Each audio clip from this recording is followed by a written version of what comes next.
Ngiyanibingelela bazalwane egameni likaJesu, amen. Igama lami ngingu-Isaac. Namhlanje singena kwi-topic yethu, noma singena ku-part 3 okulalela uNkulunkulu. Kodwa ngizothi ukungena kakhulu ekuthenini uma abantu bengamlaleli uNkulunkulu kwenzekani kubaprofethi basendulo, noma kwenzekani kubantu ababekade bahamba noNkulunkulu. Ngizothi ukugxila kakhulu lapho ngoba inhloso siyaqwashisa, siyafundisana and siyakhulisana. Okay, la-ke ngithanda ukuthi ngiveze ukuthi njengoba sikhuluma ngo-part 3 wokulalela iphimbo likaNkulunkulu ukuthi kubaluleke kangakanani. Nginey'ncwadi la ngicela ukuthi ngikhothe zona, sisonke nje kamnandi ku-part 3. Sinencwadi kaNumeri u-chapter 20 verse 1 kuya ku-13. La sithola khona ukuthi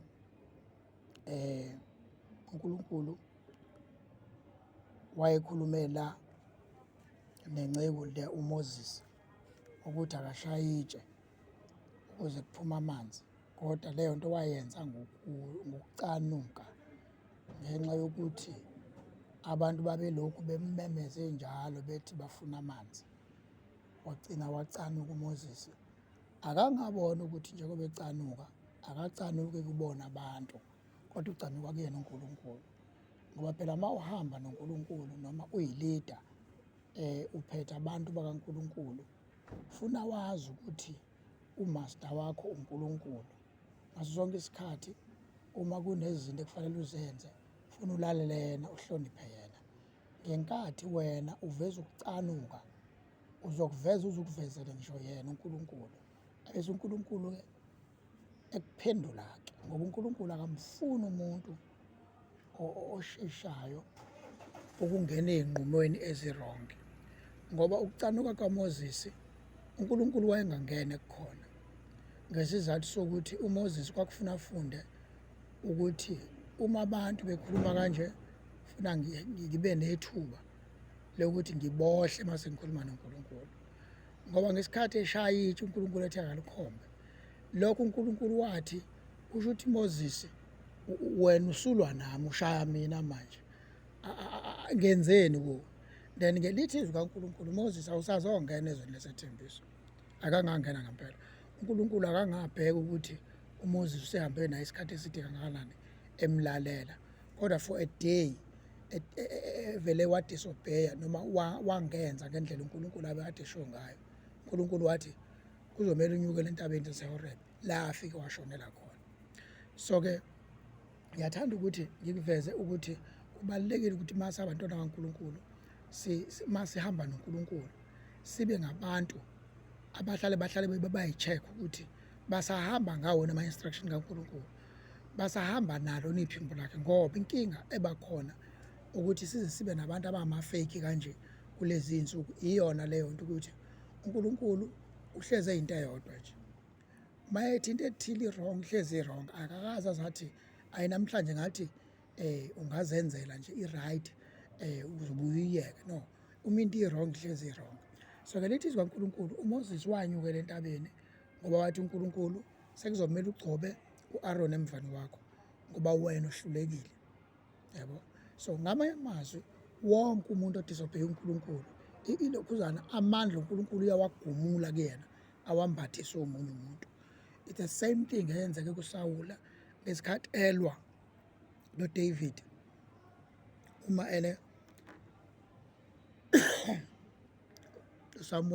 uSawula elwa noDavid ekubeni engakazanga ukuthi amlalele uNkulunkulu. Lithi izwi kaNkulunkulu ngenkathi enza njalo, wathi uSamuel, uNkulunkulu, ngimtholile umuntu wenhliziyo yami, esho uDavid, ngimtholile umuntu wenhliziyo yami, hamba uye endlini kaJese ungitholele khona umfana ozokwafika umgcobe khona ngamafutha. Yena akazi ngala ukuthi uNkulunkulu usemukile kuye, usalokhu ey'tshela ukuthi uyinkosi, kanti usethathiwe ubukhosi ngoba once wangalalela kwi-kingdom kaNkulunkulu ayathathwa amandla. Kusho ukuthi-ke le nto-ke esiyithola manje emabandleni alesi sikhathi samanje i-result yokuthi abantu abahamba nalamabandla abamlalelanga uNkulunkulu then wabashiya uNkulunkulu bakhetha ukuthi babuyele ezangomeni bayolanda khona amandla nasey'nyangeni. I-result yani yokuthi abamlalelanga uNkulunkulu sebehamba ngenkani yabo nanokuthi bayazi ukuthi kukhona ingcebo la kuleli sonto sebehamba ngenxa yengcebo nokuthi ngenxa yokuthi uNkulunkulu ukhona ngoba bayi-few kabi abantu abakwazi ukuthi sarenda ibandla likaNkulunkulu bethi uNkulunkulu uma ekhona umuntu ongakwazi ukumbeka esikhundleni sami ngiyahoxa mina ngoba sengihlulekile. Ngeke uze bathole besho njalo ngoba bayazi ukuthi khona ingcebo ekhona la athi ngeke ngikwazi ukuthi ngibayekele abantu ngoba njengamanje sebefana ney'nkomo bona kuyena ayisengayo yabo asengingcence kubona ukuthi ukuze kukwazi kulale lihlebo. Asizwe ukuthi ku-wrong lokho kodwa-ke uma usuhamba uNkulunkulu engasekho kusuke seku-wrong. Uyabona enye into engicabanga ukuthi kumele siyicacise uNkulunkulu kwesinye isikhathi akanayo inkinga nokuthi umuntu mayezothi uzoya enyangeni it's either uyakudokotela noma enyangeni mhlawumbe ngoba enesifo esithile akanayo inkinga nalento uNkulunkulu but uNkulunkulu uba nenkinga la uma uzothatha inyanga ufuna ukuyisebenzisa kwi-kingdom yakho. Ake lapho ngeke nizwane impela ngeke nizwane uma usufuna ukusebenzisa awakho amandla owathekele kwindoda ethile ufuna ukuwasebenzisa ebandleni ufuna ukuthi bababeke izandla ba-vibrate ngeke nizwane noNkulunkulu ngeke uyakushiya lapho uyahamba yabo. So-ke ngifisa ukuveza le nto le yokuthi empeleni ngoba kuye kuhlale kube sengathi uNkulunkulu kwesinye isikhathi abanye abantu ababelaphi bendabuko baqalekisiwe kanti akunjalo. Into eyake ishiwo thina ekhaya ngisakhula mina ekhaya ngisemncane kwakuyeke kuthiwa umuntu uma kwenzekile wabanjwa isifo wayiswa mhlawumbe enyangeni noma wayisa kadokotela esibhedlela uyabuyiswa lowo muntu azohlanjululwa akushiwo ukuthi akangayi kolashwa. Uma kuthiwa nanga umuntu ubolelwa umlenze kodwa uyaziyo uzikode noma ubani uyakwazi ukuwulapha umlenze akathathi umuntu ayiswe lapha ayolashwa lo mlenze bese mayisebuya bese kuthiwa uNkulunkulu sicela ukuthi sisho ukuthi sibani banje basimthatha izamisa lapha sesicela ukumhlambulula manje ukuze abe yilunga lebandla ukuze ngoba wayehlanjululwa lana umuntu wayehlanjululela imimoya esetshenziswa kakhulu yilo muntu ngoba isikhathi esiningi banemimoya yelwane banemimoya yabantu abafile banemimoya yemithwebula abayisebenzisayo. So okuwukuthini mayihlanjulula umuntu uhlanjululelwa ukuthi akame ngoNkulunkulu yedwa njengoba esela ngaphakathi. Leyo nto yayiriphotwa kuNkulunkulu kuthiwe usibani inkosi uhambile waya kudokotela enesifo kanje kanje kanje. Siyabonga naNkulunkulu ngoba uthi noma elapha ebekhulekiswa enxusiswa hhayi ukuthi esikhathi esiningi inyanga okunye zingama-Sathanist. Yes zikhona ey'hamba ngomoya we-Satanism ey'hamba ngemithwebula hamba ithwebula iy'mpilo zabantu zikhona ey'njalo kodwa zikhona ezinye owuthola ukuthi zayihamba ngeqiniso zayiphatha amakhambi kuphela zilapha leso sifo nenkinga laso zikwazi ukuthi kulaphe uqhubeke uye phambili. Le nto yonakalela uma sekufika ondlebe yikhanya ilanga uma befika la e-Afrika bafika babulala umnotho wabantu abamnyama ukuthi laba bayasilapha isifo basiqede kanti bona bayasithothobalisa ukuze kwande imali ukuze iy'bhedlela igcwale fanele bakhande imithi ezokwazi ukuthi iy'thothobalise izifo hhayi ukuthi iy'qede ngoba labo odokotela bendabuko babheda ngento eyodwa uma besilapha isifo basilapha sibe complete singaphinde sivuke leso sifo. So base bethi bona leyo nto leyo i-wrong akuvunyiwe lokhu kulapha yilokho okungala kulashiwe. Ngizama ukukhanda i-difference la ukuthi umehluko waqala kanjani ukuthi kube sengathi iy'nyanga ey'ningi ziyabheda. Bese-ke la sizoba nenceku yenkosi okuwukuthi leyo umprofethi omncane okuwukuthi u-First Samuel u-First King u-First King chapter 13 la umfana omncane loya noma loya mprofethi omncane athi bayifika kule ndoda ekade umprofethi omdala, wafika wayixoxela. Ngoba makuthiwa ungena ku-fasting, awuhambi uxoxela wonke umuntu. I-fasting isuke iyi-secret yakho noNkulunkulu, kodwa once wayixoxa uzothola yona le nkinga yathola yilo mprofethi. Athe mayexoxela umprofethi omdala, athi umprofethi omdala, hawu, nakumina uNkulunkulu ukhulumile, kanti usebulala icebo uNkulunkulu akade libekele kulo mprofethi omncane. So-ke nayo-ke into eyenzekayo-ke, ngesikhathi eseshiwo njalo ukuthi akamdisobheye uNkulunkulu, wathi ephuma lapho kulowo muzi walowo mprofethi, wabanjwa yibhubesi endleleni lamdwengula, wafa. Lawo ngama-result okungamlaleli uNkulunkulu. Siphinde sizoba la nokunye okwakwenziwa uSawuli. Ngesikhathi uSawuli ehamba noNkulunkulu, wahamba kwafika isigaba la agcine engasam-enjoyi khona uNkulunkulu, engasamlaleli. Ngenkathi engasamlaleli, into eyenzeka kuye, uNkulunkulu wamshiya, wayesethatha amandla akhe wawanikeza uDavid. Isizathu esenza ukuthi angamlaleli kuthiwa washisa umhlatshelo engazange atshelwe uNkulunkulu, ngokuthi wayesaba amaFilistani. Okusho ukuthi uma umuntu ehamba noNkulunkulu akufanele asabe, futhi ahambe nesibindi, angahambe ethuka nje, ukuze indlela yakhe izohlezi iphumelele. So-ke ilokho futhi besikufanele sikubalule, sikuveze ukuthi kuyasiza kakhulu esikhathini esiningi uma ubhekana nezinto ezizoba ama-challenge empilweni yakho. Kuzoba ukuthi ngenkathi enza lowo mhlatshelo, wawenza ngale ndlela ayenza ngayo, kodwa awuzange uze uphumelele, ngoba uSamuel wamtshela wathi, lento oyenzile wenza into erongi, ukuthi wenza umhlatshelo uNkulunkulu engazange azasho. Mina njengomuntu okuwuyena owulida wakho, engikhona eduze kwakho, angazi lutho ngale nto oyenzayo, ukuthi nesuney'mfihlo ozenzayo lapha eceleni eziyimhlatshelo. Umbuza ukuthi owani lo mhlaba, wathi hayi bengenzela uNkulunkulu, kanti uyasaba, usaba amaFilistine. So uma uhamba noNkulunkulu unovalo ngeke uze ulunge. La kaNkulunkulu, uma uhamba noNkulunkulu uhamba uyidelile,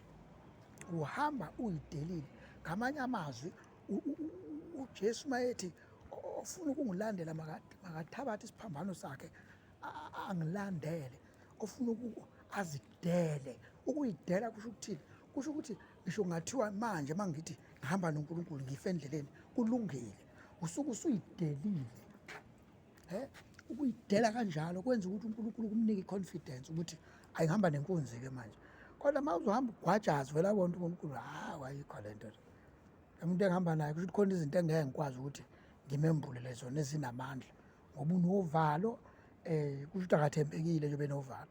Kanti uma uwumuntu omethemba ngokugcwele uNkulunkulu, ukuthi kuthiwa lapha ngena uvele mina ngizongena, lo muntu engihamba naye mina unamandla kabi, ngoba madoda, masihamba nalo Thixo sike singene ey'ndaweni la kuthiwa kungenwa khona sidlule, la kuthiwa kudlula khona. Omdala wethu asivikele, ngoba uma usumthemba uNkulunkulu wenza sure ukuthi uyakuvikela, ngoba usuke ethi uNkulunkulu, ngizohamba kanjani lo muntu ongangithembi? Kusho njengoba engangithembi lo muntu, akakholwa lo muntu. Ngoba uvalo aliveli ekuthenini unesibindi, aliveli uvalo ekuthenini uyamethemba uNkulunkulu, kodwa livele ekuthenini awumethembi, uhamba nomuntu ongamethembi. So ngesikhathi ungamethembi-ke naye angakaze kwenzela izinto ey'nkulu. So-ke lisho njalo kwizwi leNkosi ukuthi uSawule wadisobheya uNkulunkulu ngokuthi enza umhlatshelo, kanti uyasaba ukuyohlasela amalokuzana amaFilistine. Lithi izwi leNkosi ngisho isikhathi sesifikile sekuthiwa hamba-ke Sawule uyobulala lapha kulesi sizwe samaFilistine. uSawule wafike wenza isimanga, wafike wabulala zonke izizwe, wabulala sonke isizwe lesi ayesificile. If I'm not mistaken, isizwe sama-Amaleki wasibulala wasiqeda kwamaFilistine. Angazi ukuthi ama-Amaleki ngiwafaka kanjani. AmaFilisti ngesikhathi ewabulala, wayesekhethe iy'nkomo ey'khuluphele wayibuyisela eceleni. Ile nto-ke ayiqhatha noNkulunkulu, wayethe uNkulunkulu akabulale yonke into. washiya inkosi yakhona ekuthiwa u-Agagi. Wayesethi uNkulunkulu, ngithe lo muntu akabulale yonke into, akazange azayenze leyo nto. So-ke ngimshiyile, esetshela uNkulunkulu esetshela uSamuel wathi ngimshiyile uSaul ngoba akafunanga ukungilalela. Uyabona? So-ke wabuya ney'nkomo, ekushiwo kahle wathi akayibulale, wathi yena hayi nolezi ngihlungela uNkulunkulu. So-ke le nto yokungamlaleli uNkulunkulu inama-result amabi. Ibandla lamanje liyi-result yokungamlaleli uNkulunkulu njengoba lonke lihamba ngesistimu engesiyona ekaNkulunkulu. Lihamba ngesistimu yamadoda abizwa ngamagama amakhulu, kuthiwa umbhishobhi noma umpostoli noma udokotela, bayabizwa nje ngamagama amaningi ababizwa ngawo. So okuwukuthi sekuyena uNkulunkulu manje ngoba ama-instruction asebenza ebandleni akasasebenza kaNkulunkulu. IBhayibheli siyalifunda nje ngoba phela wenzela abantu ukuthi bangabe besayabona ukuthi akasahambi ngemthetho kaNkulunkulu. Right, bese kuzoba khona-ke inceku yenkosi noma uNkulunkulu ayikhethela yena u-Abrahama. Abrahama wamlalela uNkulunkulu ngisho sekuthiwa uma sifunda incwadi kaGenesis chapter 15 noGenesis chapter 22 siqala kuverse 1 siqhubeka nawo.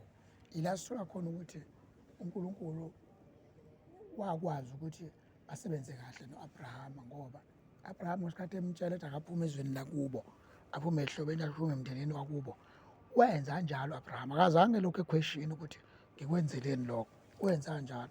Ukwenza kwakhe kanjalo kwasiza ukuthini? Kwasiza ukuthi izinto ey'ningi zikwazi ukwenzeka ngendlela nangesikhathi esifanelekile ku-Abrahama. Nangesikhathi uNkulunkulu esethi akanikele ngendodana yakhe ngoba uma uhamba noNkulunkulu uzokuthesta ngelinye ilanga, afuna ukubona ukuthi uyangilalela ngempela yini. Ayikho into osazongigodlela yona. Ngiyakhumbula mina ngelinye ilanga ngike kwanesikhathi la bengilahlekelwa khona ngama-cellphone. Ngaze ngayikhulekela ngathi naNkosi isho ukuthini le nto ukuthi ngihlale ngilahlekelwe ifoni, ngihlale ngilahleke ifoni. Lase likhuluma izwi kimi lathi hhayi, isizathu sokulahleka kwamafoni ukuthi uNkulunkulu akafuni uwakhonze la mafoni. Ngoba uyabonakala ukuthi uspenda kakhulu isikhathi manje emafonini. So njengoba eyilahla nje wenze ukuthi uNkulunkulu akufundise ukuthi musu ukugxila noma musu ukuthanda kakhulu izinto zala emhlabeni. Yabona? So ngase ngifunda ukuthi uNkulunkulu uyakwazi ukuthi ayithathe yena into ingathathwa uSathane, ayithathe yena.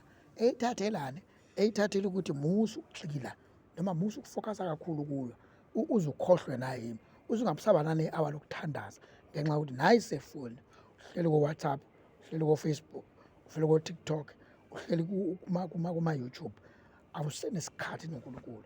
At least kusuke kungcono noma ulapho kuma-YouTube, ulapho ko-TikTok, uvula mhlawumbe izinto ey'noNkulunkulu. At least-ke kungcono kuyezwakala. Hhayi-ke ilokho-ke bazalwane okusenhlizweni yami namhlanje uma sikhuluma ngo-chapter 3. Ngithanda-ke ukuthi ngiphethe ngegiya sengiwafundile amavesi onke. Ngithanda-ke ukuthi ngiphethe ngegiya elithi kubalulekile ukuthi uma uzohamba noNkulunkulu, one, uyi-understande wena ukuthi ukwisiphi isigaba noma ukuyiphi ileveli wena noNkulunkulu. Ngoba khona ileveli la uNkulunkulu engakwazi ukukhuluma nomuntu khona. Ikhona leyo level. Ahambe isonto kodwa uthola ukuthi uNkulunkulu akakwazi ukuthi akhulume naye. Asikesi. Le level leyo ukuthi uNkulunkulu angakwazi ukuthi akhulume nawe, uthandaza, ufasta, kufanele wazi ukuthi wena ubusekuma-basic evangeli. Ukuyileveli ekuthiwa ngamanye amazwi singathi ground level, usela ezingeni leli eliphansi. Ngamanye amazwi singathathwa ngokuthi umuntu osafika ebandleni, useyi-new convert. Noma unganeminyaka ewu-50 kodwa uma uNkulunkulu akakaze akhulume kuwe, uyafana nomuntu osanda kufika ebandleni. That's a level ekufuneka uyi-understand. Ufuna uyi-understand ukuthi uNkulunkulu uma kuthiwa uzokhuluma mina nami, akusho ukuthi ngizongena ku-fasting ngikhuleke abese yakhuluma, ngoba baningi bayafasta babambe i-fasting iy'nsuku kodwa kungabi kuphimbo lizokwenzeka. Isizathu yini? I-level yakho ayika-shift kwi-ground level, ayika-shift, but once iyashifta yathi step forward, unyuka uya phezulu, this is where uzoqala khona ukuzwa iphimbo likaNkulunkulu. Kunezinto-ke ezenza ukuthi uNkulunkulu angakwazi ukukhuluma nawe. One, uma unezinto ezisemagugu kakhulu enhlizweni yakho, ngendlela ukuthi wena usafana nabantu abangakholwa, kuzoba nzima ukuthi uNkulunkulu akhulume kuwo. Kuzoba nzima, kuzosinda impela ukuthi akhulume kuwo. Uma wena uzongena kwi-fasting ngoba kuthiwa kungenwa ku-fasting, kodwa wenza zonke izinto lezi ezenziwayo emhlabeni, awutholakali wenza leyo nto ngoba kwenzeke i-mistake, but uyenza purposely, ngenhloso. Uma izinto ey'ningi uzenza ngenhloso wena, uNkulunkulu ngeke akhulume nawe. Uzola ubona izinto yihlaphazeka nje ibheke eceleni, ngesizathu sokuthini? Wena uhamba ngengqondo yakho. uNkulunkulu akamfuni umuntu ostubborn uma ezohamba naye, kodwa futhi uNkulunkulu uyamfuna umuntu ostubborn uma ezohamba naye. Akamfuni umuntu ostubborn ongezwa uma etshelwa ama-instruction kaNkulunkulu, but uyamfuna umuntu ostubborn ey'ntweni zobumnyama ukuthi angazilaleli. Uyamfuna umuntu onjalo, umuntu okwazi ukwavala amadlebe angakwazi ukuyilalela izinto eyi-negative. Uyamfuna umuntu onjalo.